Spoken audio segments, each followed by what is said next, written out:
My name's Chris Deerin. I'm director of Reform Scotland, which is Scotland's greatest think tank, and indeed possibly only think tank. Very happy to welcome you to this latest Reform Scotland event with a man I can only describe as one of the great modern authors, Don Winslow. You'll know that Don is among the best modern crime and thriller writers, and over his long career, he's written something like 21 novels, I think, plus a collection of short stories, a very fine one, a number of film scripts, and he is held in the highest regard by other writers, which for me is always a good sign. Don's fans include Aroni and Rankin, as well as great names like James Ellroy and Stephen King, amongst many others.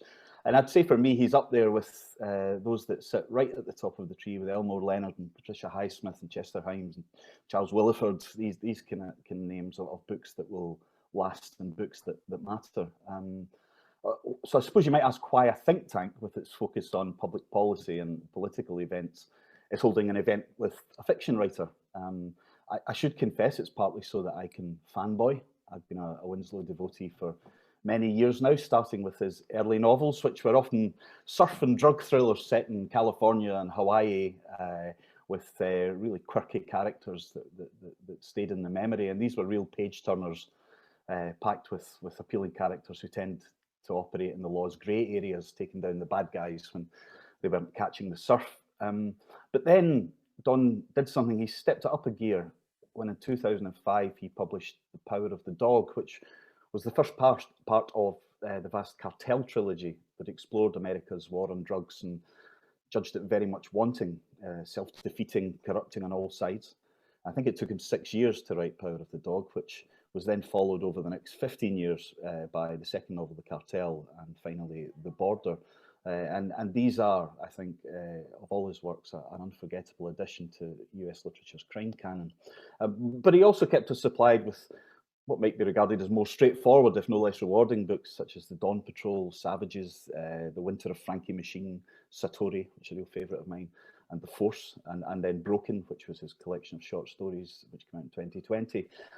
Don's latest novel, which is just out, is City on Fire, which has been described as a contemporary Iliad. It charts the origins of a crime war between Irish and Italian families in the 80s and 90s. And it begins, as things often do, over a woman, and quickly spirals into big questions of family and loyalty and honour and corruption on both sides of the law. It's another big book and is the first part of another trilogy. So here's where the think tank comes in. In other words, here's my justification. Don has announced his retiral from writing. The 2 sequels to City on Fire are written and ready to go, and Don has told us that that's all, folks. Instead, he plans to focus his energy, time, and, as to be said, money on trying to prevent Donald Trump returning to the White House in 2024. So I'm both saddened by his retiral, and I do hope he changes his mind, but also fascinated by his plans. And so I messaged him on Twitter and asked if he'd do an event with Little Reform Scotland, and he said yes. And so here he is, and welcome to you today, Don. Thank you very much. Thanks for having me. I appreciate it. Well, I'm going to chat with Don for a bit, and then if anyone has any questions for him, just use the Zoom chat doodah to send me your question, and we'll get to you hopefully before the end. It's always better if the audience engages rather than us just talking at you for the best part of an hour. Now, Don, we'll get to retiral and Trump, etc. But I wonder if we could maybe start right at the beginning, when you first set out as a writer. I'm just always interested in these origin stories about what age were you? Was it something you always knew you'd do? Was crime the obvious choice? Can you tell us a bit about those early days? Yeah, my dad was a sailor who was an inveterate reader, and my mom was a librarian. I grew up in this little fishing town in New England, in Rhode Island, tiny little state, tiny little town, but we always had books around. And my sister also, by the way, who turned out to be a professional novelist, and I were allowed to read anything we wanted at any age. There was no censorship at all. And so I thought from a very young age, man, if I could do that for a living, that would be the thing to do. That would be the best of all possible worlds. Now, the world didn't agree with that assessment for a long time, and I had to do a lot of other jobs to get to that point. Among them, private investigator. Hmm. And I had a couple of phases of that career. When I first started out, I was this very low-level street guy in New York, in Times Square, before Mickey Mouse took it over, and Hell's Kitchen in Harlem and South Bronx and other places. And I started reading crime fiction. I started, well, you mentioned Charles Willeford. Thank you for that. Who should be better known. Hmm. And Elmore Leonard and Raymond, all the people you would expect. And so when I finally decided, I think I should have a serious run at doing this thing, I was so into the crime genre, I thought, well, I'll try that. Yeah, yeah, and beyond, you mentioned Williford, and I think you were about to say Chandler as well. Who were the other writers that really you took to your heart in those?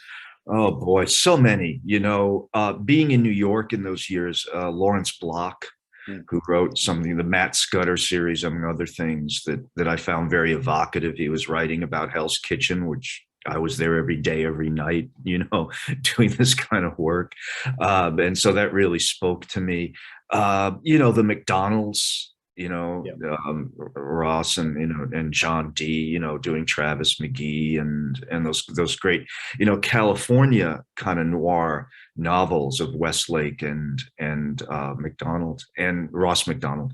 And so, it was years before I would move out to the West Coast, also as a PI again, after a stint in Africa and elsewhere. And so I began to get that sense of sort of California noir, which is where I lived for a long time. And how was the PI stuff useful? How did you? I presume, given the link, that you were able to incorporate some of that. I mean, obviously, from sitting where I am in Scotland, it sounds incredibly glamorous / sleazy. No.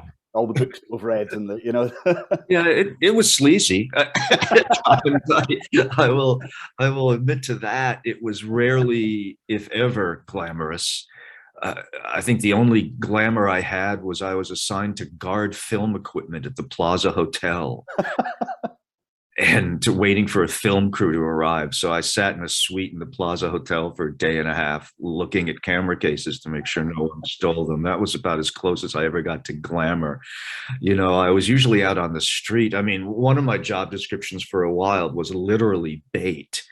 I would troll Times Square around these movie theaters where we had the security contract, trolling for muggers, because I'm 5'6", 130 pounds. I don't know if it translates into stones, but and then they'd have this huge guy trailing, hopefully, behind me about 50 feet away, so that when I started to get mugged, he'd jump in. It was like the rodeo, that was not particularly glamorous. Pickpockets. I was on pickpocket duty inside movie theaters, which is more fun than a human being should be allowed to have. Hunting pickpockets while Star Wars is, playing on the screen. Looking for runaways, trying to get teenage runaways before the pimps did, was a job that had its vicissitudes, I would say, So there was not a lot of glamour around Times Square in the late 70s and early 80s. Yeah, not quite Philip Marlowe then. No. And I didn't have the fedora. Nobody played a trumpet. No, the only long-legged blonde that's ever walked into my office is my wife. And, if I had jazz playing, then maybe it kind of worked. Yeah, that's right. As a Marlowe film, but that's about it. That's the image I have of you, and I'm going to stick with it. Okay, your early books were fairly standard in terms of size, if wonderfully quirky and entertaining, and then came The Power of the Dog, and something seemed to change, both I suppose in scale and subject and ambition. You really stepped it up. I wonder, could you talk us through your motivations and the reason for that change? And I presume how you went about certainly reading the books, what must have been a very different and quite grueling process of information gathering and writing. Yeah. I had no interest in drug trafficking or the drug trade at all. No knowledge of it, no interest in it. It wasn't in my lane, But I live for half the year now. I live very close to the border in a little town up in the hills above Mexico.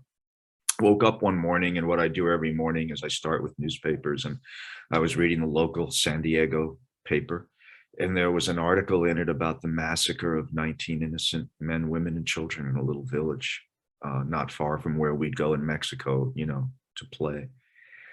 And Chris, I didn't really start off to write a book. I started researching just on my own boot to try to figure out how that could happen, how anything could get to the point where someone would do that. Mm-hmm. I was shocked, and now, mind you, this was 97. By 2004, 2005, 19 bodies a day would not have made the news. Yeah. Right. It would have been an insignificant event, believe it or not. So I started researching just for my own sake. And I read philosophy books about evil, and anyone who knows me would laugh because I'm remarkably shallow. And I couldn't find the answers there. And so I started reading about history of Mexico and Central America, and then got into the drug trade. And then I started typing, and then I met with my editor, the late great Sonny Mehta, in one of those, what's next kind of lunches. And in that lunch, I outlined, 3 or 4 fairly standard sorts of things that you alluded to, but then I said, but then I have this idea about tracking the drug war in Mexico over 30 years with 5 major characters. And Sonny got very quiet. Well, he was very quiet. And he said, he's very soft-spoken, and he said, well, we know you can do the other thing. We don't know you can do this. Let's do this. Which is remarkable. Yeah, sign of a great publisher, isn't it? For a great publisher to say. Now, I don't think that he or I knew that that was going to be a 6-year journey, that, I'd go 5 years without publishing a book. And about, at least 3 of those years was just research. And I eventually gave Sonny a manuscript that was 2008 pages long, and got the shortest editorial note, I believe, in history, which was cut it in half, so it was kind of an odyssey. Yeah. And I don't know how political you were before that point. And these books are, they're incredibly page-turning reads, and they're full of drama and drugs and sex and power, and they are proper books, but they are political books as well. And your insights, I suppose, whether you gathered them or had them already, about the role the US had played in the war on drugs and the grey areas that it had ventured into, some quite black areas at that point. Was that something that was new to you? And absolutely new. Yeah. I'm not, and this surprises people, I'm not a political person really, or I wasn't until about 2016 or so. But the more that I learned, the angrier that I got. In the first phase, Power of the Dog, you learn that whenever the so-called war on drugs clashed with the so-called war on communism, the war on communism won. Yes. And people died because of that. And so writing Dog, I just felt myself getting angrier and angrier. And then when I finished the book, I swore I'd never go back to that world. It was too sad and too infuriating and too tough. There's nothing in those books that didn't actually happen. Sorry about this, in one form or another. So after that, I said, no, I'm not going back. I can't do it. And then things got so much worse than we would ever have imagined in our worst nightmares. I wrote Dog, and I couldn't have imagined what was going to happen around 2002, let's say, to about 2014, And so I'm sitting on the sidelines saying, I'm not going back. I'm not going back. I wrote a book called Frankie Machine. I wrote a couple of surfer novels, so I could just hang out on the beach. But then I felt guilty, because I thought that I could explain to American and European readers what was happening in Mexico, because I had the background and I had the knowledge and I had the connections. And so one day I started writing a book that became The Cartel, which was a brutal experience in every way. Did you get from the sort of the American establishment, the DEA and the people around that, did you get any feedback from them about the Oh, yeah. Yeah. Yeah. Yeah. Listen, privately, they would all say, it's completely accurate and thank you for writing it. And publicly, they'd say nothing. And I understand that. That's entirely appropriate. I got feedback from cartel people, Right. That could be quite frightening depending on the feedback. Yeah, depending on the feedback, it could go either way, Chris. Yeah. And then I quit again after that, you know. But the politics sort of started after Cartel, because I got thinking, look, over 200 Mexican journalists have been murdered in covering that story. I'm not that guy. I'm not that hero, right? But I felt some kind of responsibility to try to do something proactive, because our policies on Mexico and our policies on drugs in America, but also you guys, was so wrong, and such a tragic mistake. And I got thinking that if I didn't get politically active in some way, that I was just another guy making money off dope. Yeah. What's the difference between me and, some mid-level cartel guy? Well, the dog, Power of the Dog, was early in the sense of what followed.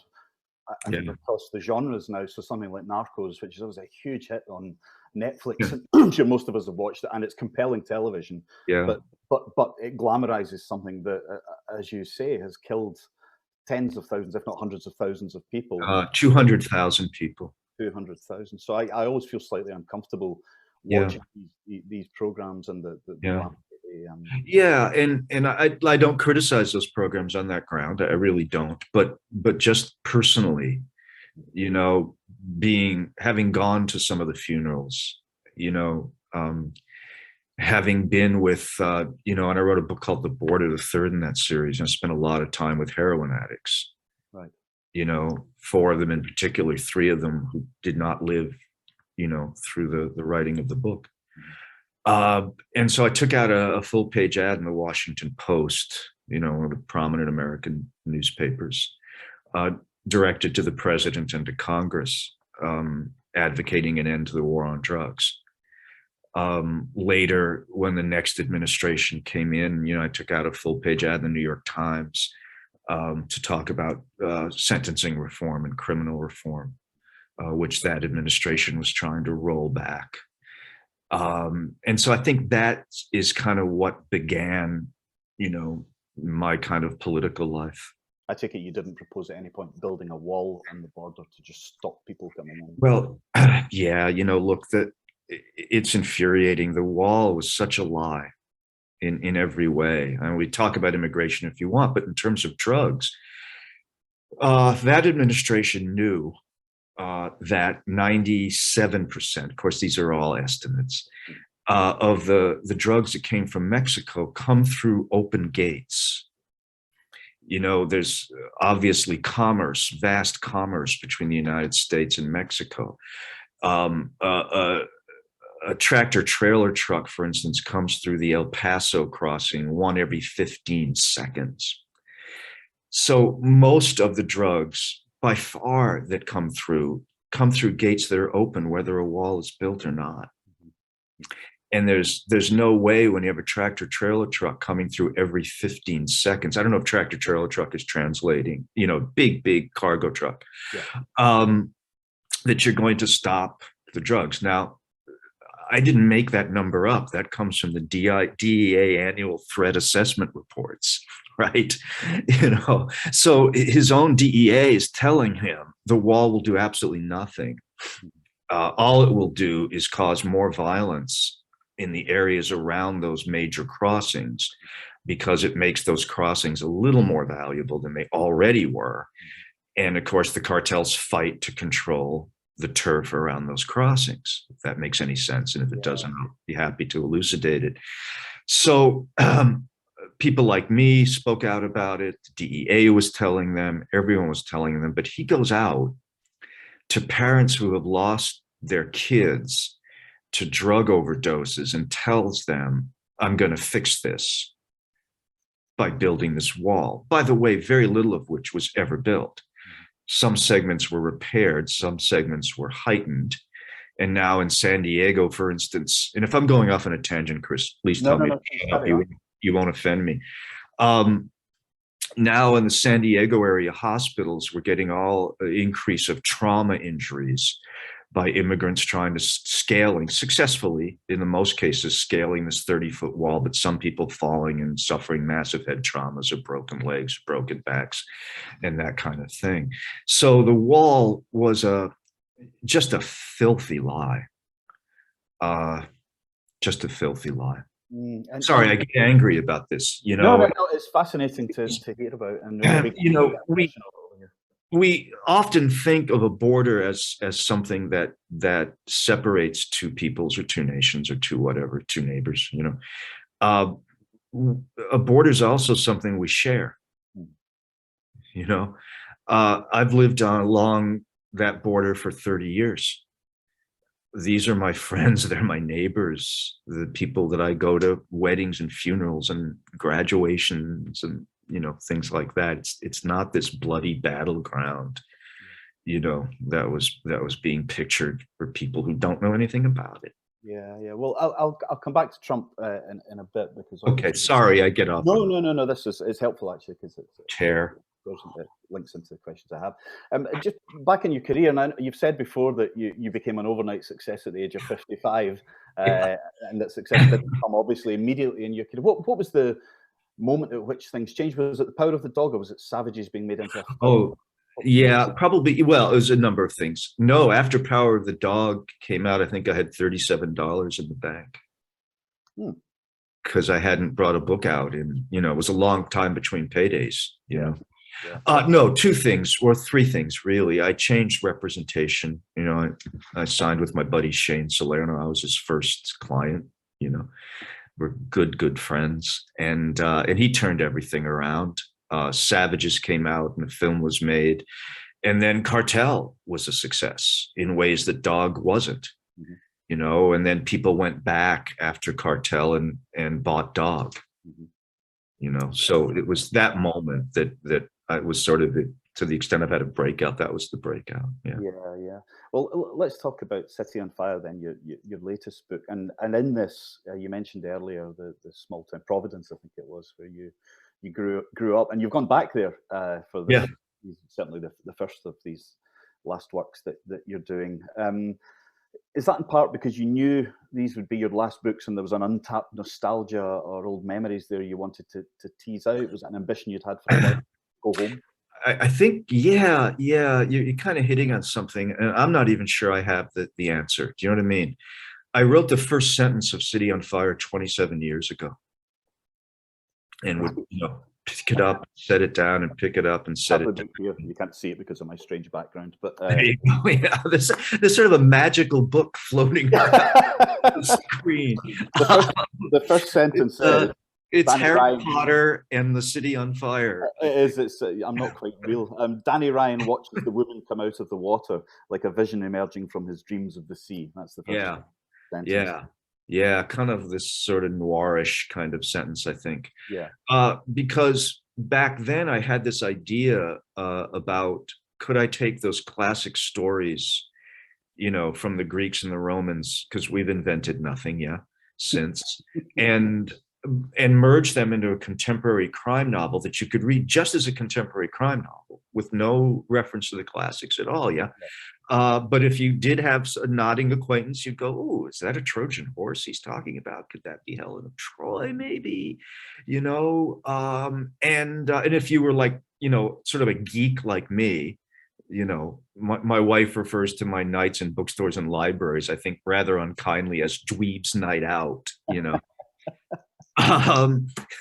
You could play this game of, because every character in these three books has an analogous character in the classics. So I had this idea, not terribly original. I think James Joyce hit on it, maybe, rather famously. Yeah. In one of my favorite books, I read it every year, or parts of it every year. Uh, and then I don't know, man, it was like, I think I was reluctant to go home. I don't think that 27 years ago, I was ready to make that journey. Yes.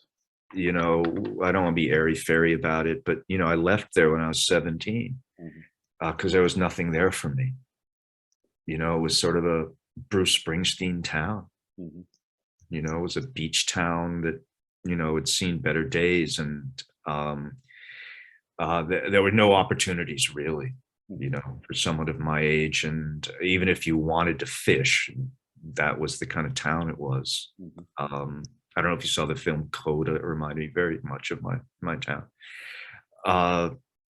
You couldn't do that really. And so, I left and I wandered the world. I was in the UK. I was in Africa. I was in China, eventually kind of settled on the West Coast and did all that. And then my wife and I started to go back to Rhode Island to kind of take care of my mom in her declining years. And we'd go back for longer and longer periods of time. And I fell in love with the place again. I think I rediscovered the sort of soulfulness of it.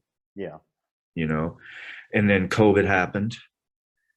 And I had, time, sat on the front porch of my mother's old house because I didn't want to wake people up. I started at 5:30 in the morning. And so I kind of sneak down the stairs and make a quiet cup of coffee and go out on the front porch, sit on this old futon with a coffee table and my laptop and write these books, So I don't know if I answered your question. No, it's interesting because there's something about coming home again. I grew up in a town called Stirling in central Scotland, and I left when I was 17. I couldn't wait to nothing to do. And I went away for 20 years, and then coming back from London, we moved back to Stirling, which I never thought I'd do. And in part, for me, the strength of that is that I can see everything with fresh eyes. The things that I didn't pay attention to as a kid, the glories as well as the bad stuff. Seeing it as an adult is quite an enriching experience, I think. Yeah, I think so too. And yeah, I think part of it's nostalgia, but also, for this book, Rhode Island fit the bill for that story. Rhode Island was very heavily influenced by organized crime when I was growing up. It was just there. You were always aware of it. Yeah. And so to tell the sort of Trojan War fit very naturally into this because although powerful, the organized crime world where I grew up was very small. Everyone knew each other.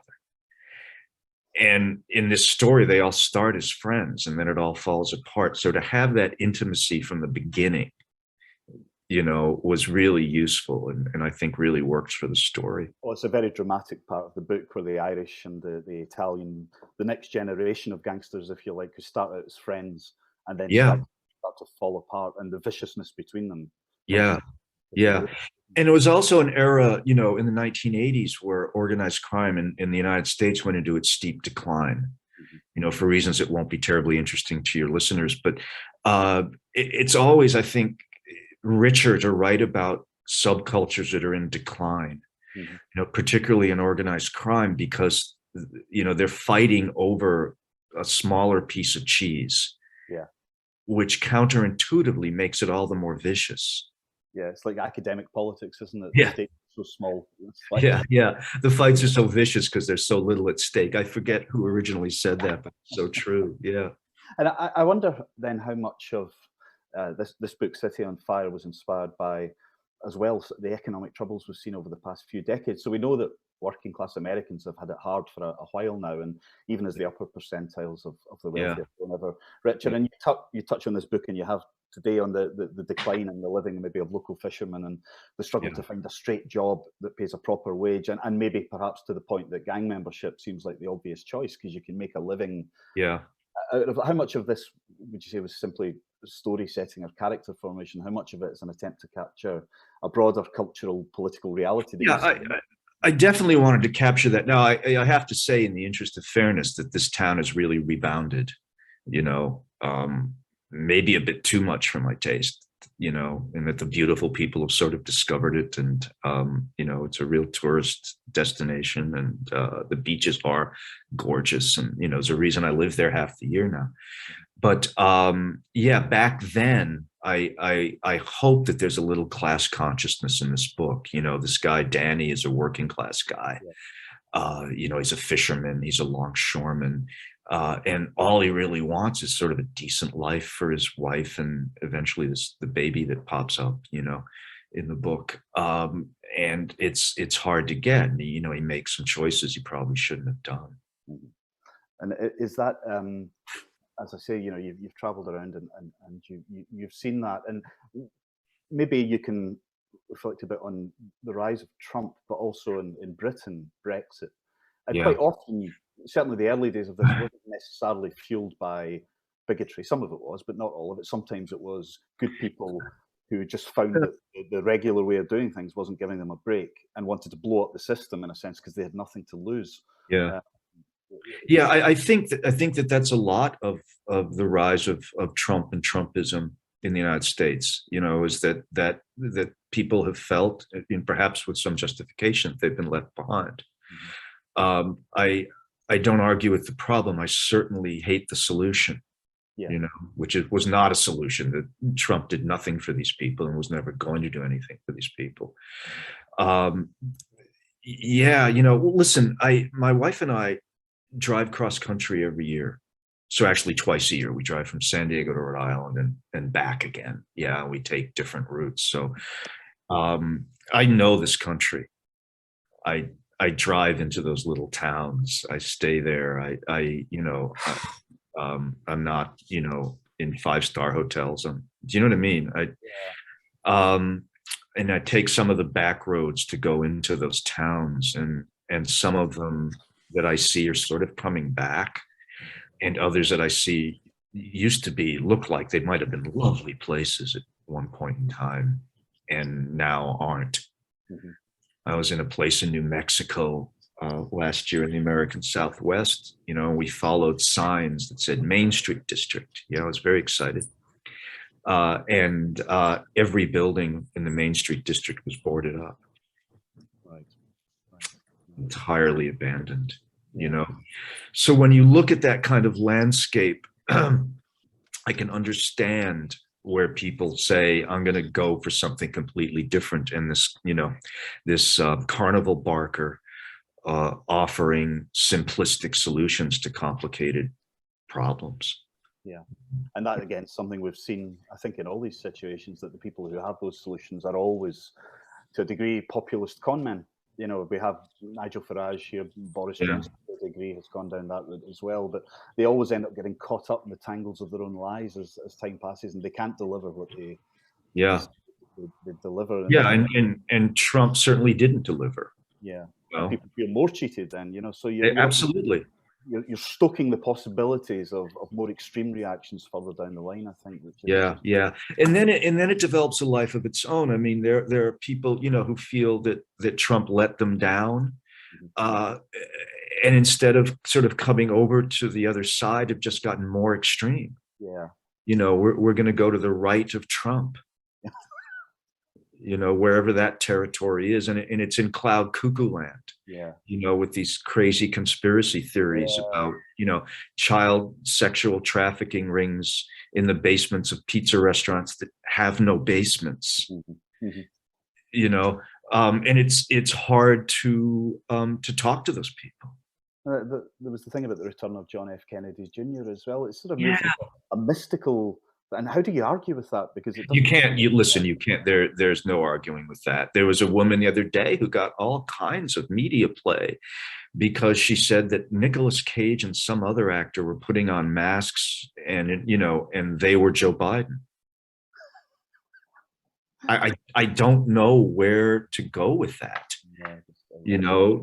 But I think there are some people that you can talk to. And have some kind of conversation. And your novels tend to sit in that grey area I mentioned between the legal and the illegal. I mean, your heroes are never decent, law-abiding people are not often, you know, especially in those early days. They were people who were scrubbing a living, Yeah, yeah. or whatever. And you know, there are always in your books good and bad people on both sides of the line. I'm always interested in that, you know, that worldview. Is that something that, I suppose, having been a private investigator and having grown up around gangs and the rest of it, you see that as actually that's how the world is? Yeah, I think that's how the world is. I think, you know, that mostly we exist in the gray areas. Yeah. You know, Bruce Springsteen, in one of, you know, my favorite songs, he did not write it as an anthem for noir fiction writers, but it is, you know, talks about existing in the darkness on the edge of town. Yes. You know, which is where I kind of prefer to live, Yeah. you know. But yeah, listen, you know, 23 years on the Mexican drug beat. What I learned is the infinite capacity of human beings for good and evil. Yeah. You know. Yeah, it's properly playing out now. This series of novels, the City on Fire trilogy, it moves from the East Coast to the West Coast, and not to give anything away, because I don't think it does, but City on Fire ends with the main character, Danny Ryan, with quoting here, is back to the cold sea, his face towards a warmer shore. Wow, God, man. Good writer, that, isn't it? The next book, City of Dreams, begins with a quote from Virgil: "Exiles now searching earth for a home in some neglected land." And it did make me think of that American thing of the kind of go west young man pushing out into the frontier and making your own life in your own society. And that sense of optimism, which I guess as a writer, you know, one's books tend to end on a note of optimism because people like something to cling on to as their ending. Is that I guess where you saw it going, that idea of going west and taking control of your destiny? And yeah, what I loved was in looking at the Aeneid. Yeah, we always think, by the way, that the entire story of the fall of Troy is told in the Iliad. It's not. It's told in the Aeneid.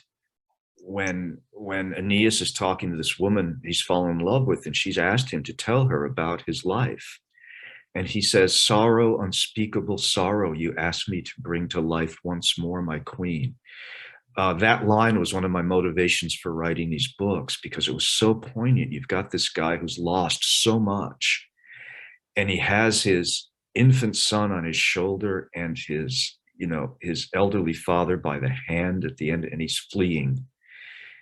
By the way, scenes which we see, unfortunately, in footage from Ukraine every day. So the coincidence between Aeneas literally heading west to find his place to set up his foot, and then the American dream of always heading west to reinvent oneself.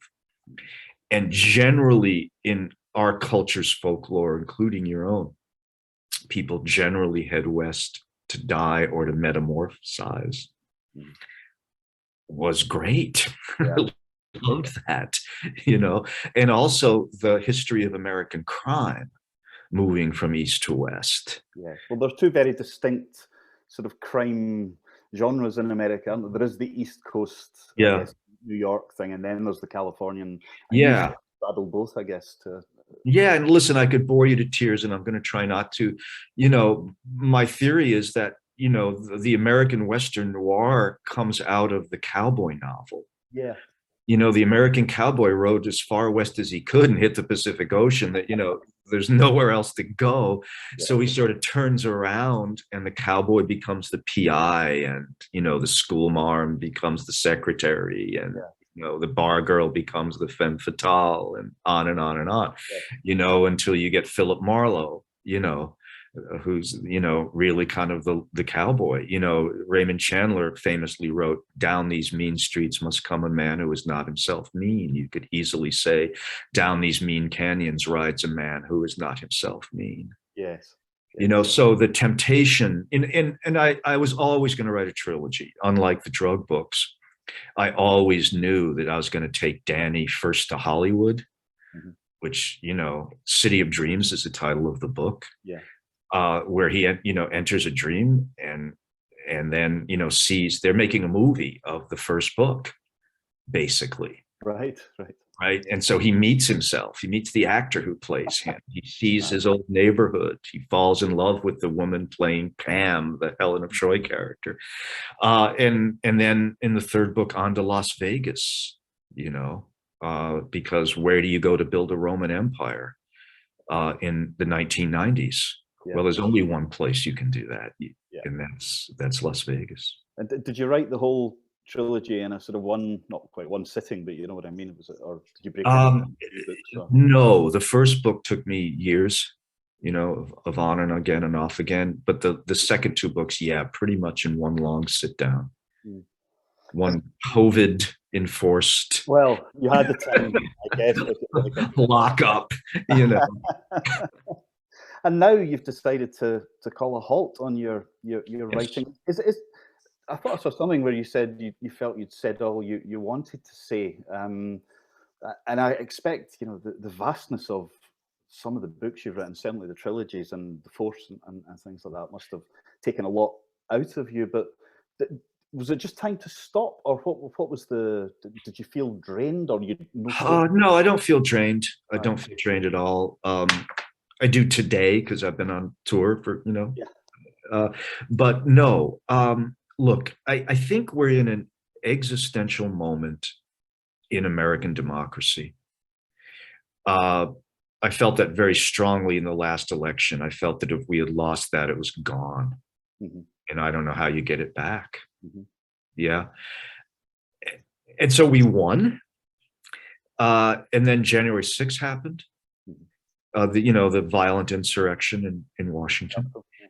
And the Republican Party, in incredible acts of cowardice and cravenness, denying that, everything that had happened, and still spreading this lie about the election.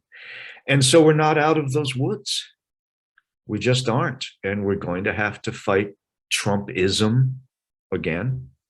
And we're going to have to win it. And, you can't do everything well. All the time, particularly at my age. And so I just thought now is the moment to, just to devote it to that fight. And your political activism, I think, for those of us who follow you on Twitter, it's been very visible for a while now with the videos and your tweets. But I suppose on this side of the Atlantic, because Trump is no longer in the White House and doesn't have that pulpit, because he's been kicked off Twitter. Oops. There's a sense, perhaps, that if he's not quite gone away, that he's no longer the force that he was, and we've heard the last of him, whatever. But it's entirely possible he will run in 2024, and that he might win again. Is that right?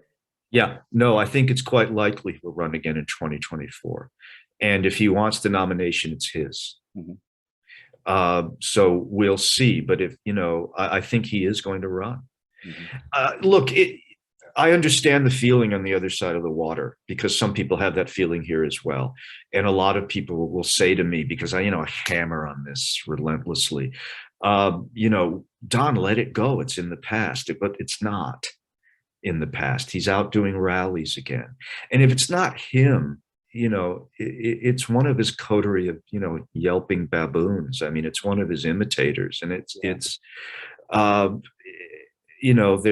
a guy named Ron DeSantis in Florida, who's a horrible person, and the Ted Cruzes of the world, the despicable, slimy, sleazy, and possibly Ted Cruz,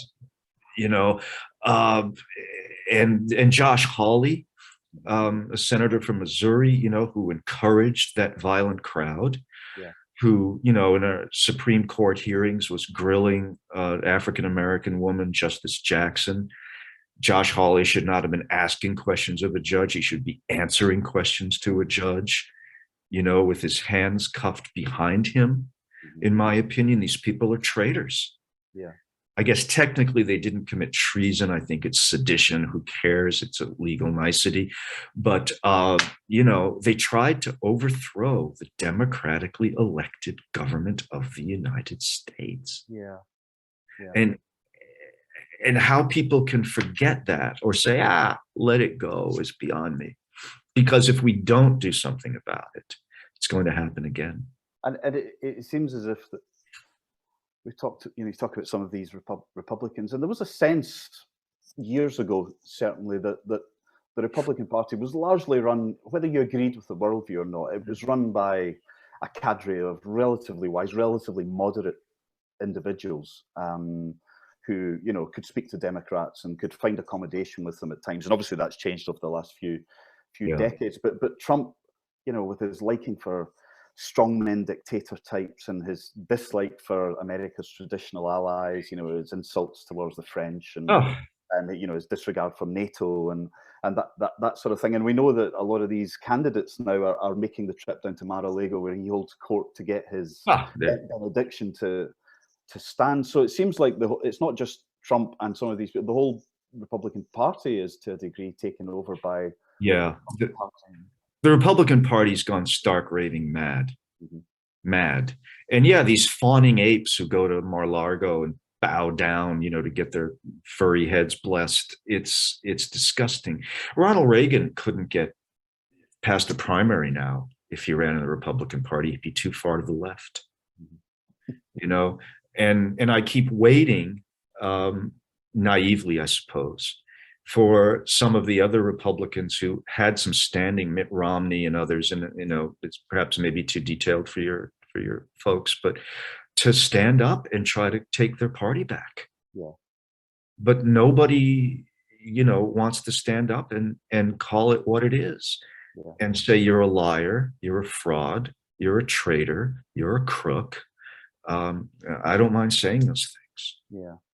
And it must, some of the people you're writing about in your books, these are people who would vote for Trump again in 2024, who don't hope. And I suppose looking at the Democrats, where Joe Biden won, but there's questions about his longevity and his durability physically for another term, and Kamala Harris seems to be breaking all sorts of records for unpopularity at the moment. So let's hold on. Let's examine that for a second, Chris. Okay, Kamala Harris is a woman of color.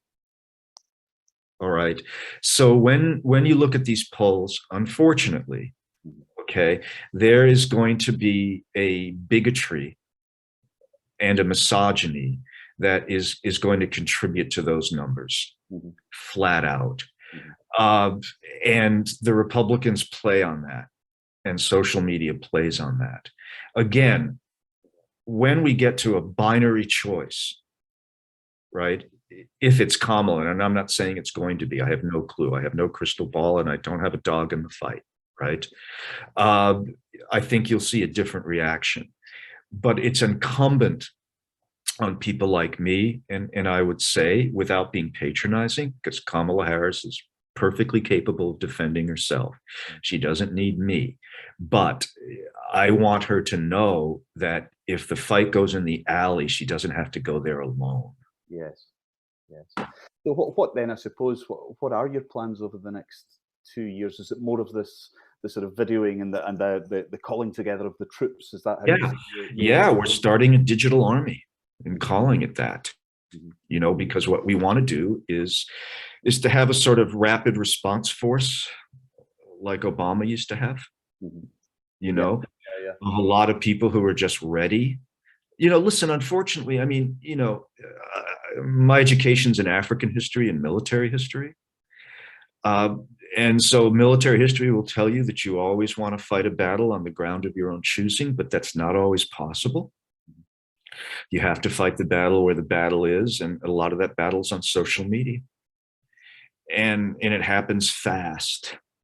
And so when attacks come, such as attacks on Kamala Harris, and believe me, we dealt with them during the campaign pretty effectively. To let people know who were saying horrible things about her, that if you do that, there will not only be a defense, there will be a counterattack.